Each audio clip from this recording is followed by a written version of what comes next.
Теміртау қаласы Арғын руына жататын ежелгі жерде, Жауыртау шатқалының етегінде орналасқан.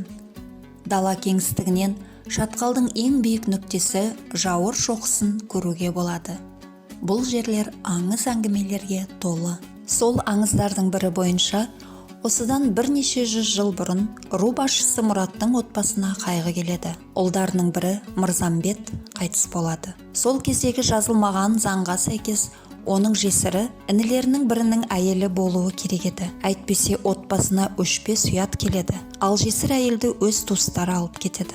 Қалған ұлдары бұл әдет-ғұрыпты ұстанудан бас тартады. Сол кезде Мұрат Нұра жағасында басқа балалармен бірге асық ойнап жүрген немересі Бегайдарды шақырады. Ол 10-11 жаста еді. Бала жесір қалған әйелдің күйеуі болуға келісіп, отбасын ұяттан құтқарады. Бегайдардың бұл ісіне Мұрат шапанының етегін көтеріп ризашылығын білдіреді. Бұлай ризашылық білдіру оның жайылымы мол болады, малы көбейіп отырады, ал оның жерінде көптеген адамдар тұрады деген сөз. Осылай батасымен бірге Жауыртау шатқалын Бегайдардың иелігіне береді. 1936 жылы өлкетанушы Балхаш Әбеев айтқан тағы бір аңыз бар. Шоқының атауы романтикалық эпостың кейіпкері қозы көрпешпен байланысты дейді. Сүйікті сұлуы Баянды іздеп шыққан жас жігіттің аты ұзақ жолдан қатты қалжырайды. Шоқының баурайында жауырыны қажалған ат аяғында тұра алмай жерге құлайды. Өз жолын одан әрі жалғастыра алмайтындығына өкініш білдірген ғашық жігіт бұл жерді Жауыр деп атаған екен. Шынында да алыстан көрінген шоқы қатпар-қатпар, құдды бір жара сияқты көрінеді.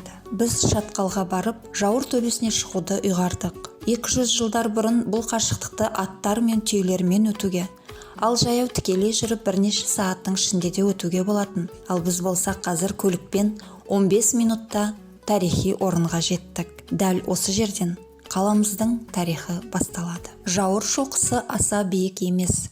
Теңіз деңгейінен 628 метр биіктікте. Бірақ беткейлері өте тік және оған көтерілу оңай емес.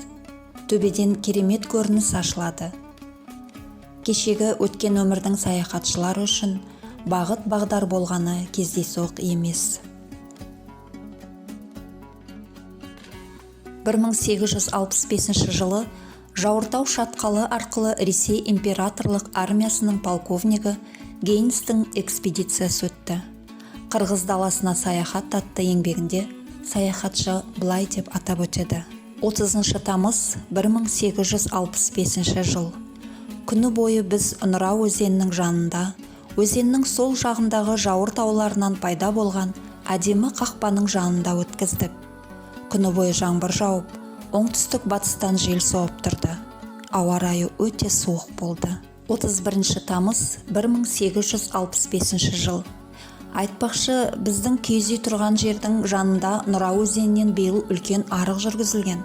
Оны қырғыз қадыр қазыпты. Оның қыстауы біз тоқтаған жерден 5 шақырым жерде орналасқан. Ал арық 4 шақырымға дейін қазылған. Бірақ әлі қыстаудағы егістікке жетпеген. 1896 жылы осында Санкт-Петербург ғылым академиясының мүшесі Федор Щербинаның басшылығымен экспедиция өтті. Қырғыз жерін пайдалану бойынша материалдар атты 12 томдық экспедицияның нәтижелері 3 дала облысы мен 12 уездің көшпелі шаруашылықтарының бірыңғай тізімін қамтыды.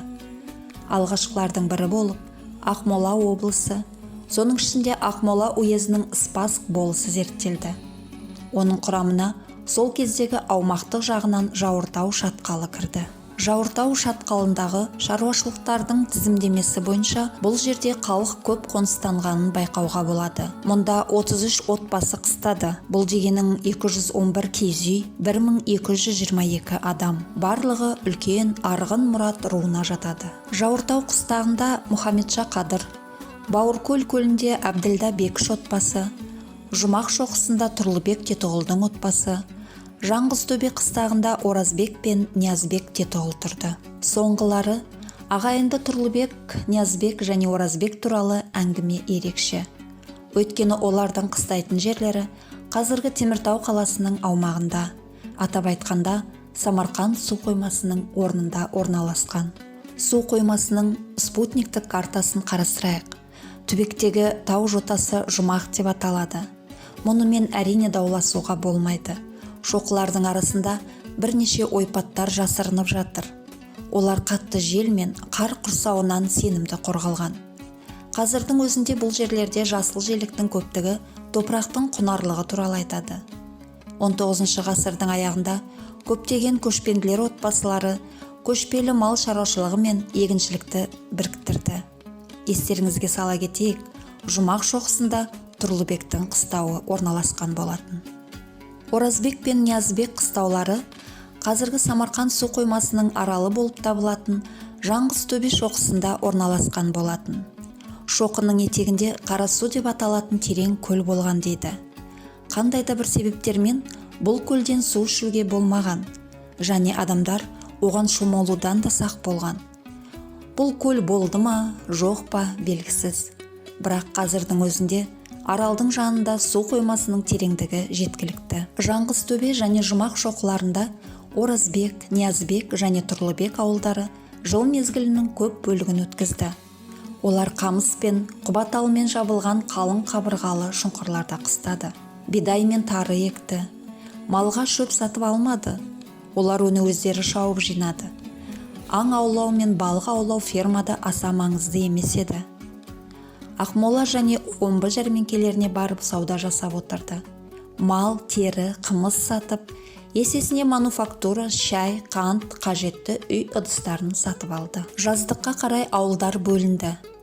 Бір бөлігі Жыланды өзеніндегі Шоқай шоқысына, бір бөлігі Баймырза жартасқа, ал енді бір бөлігі Қарағанды өзеніндегі Былқылдақ шатқалына көшті. Қыстаудан мамыр айының соңында кетіп, күзге қарай қайта оралды.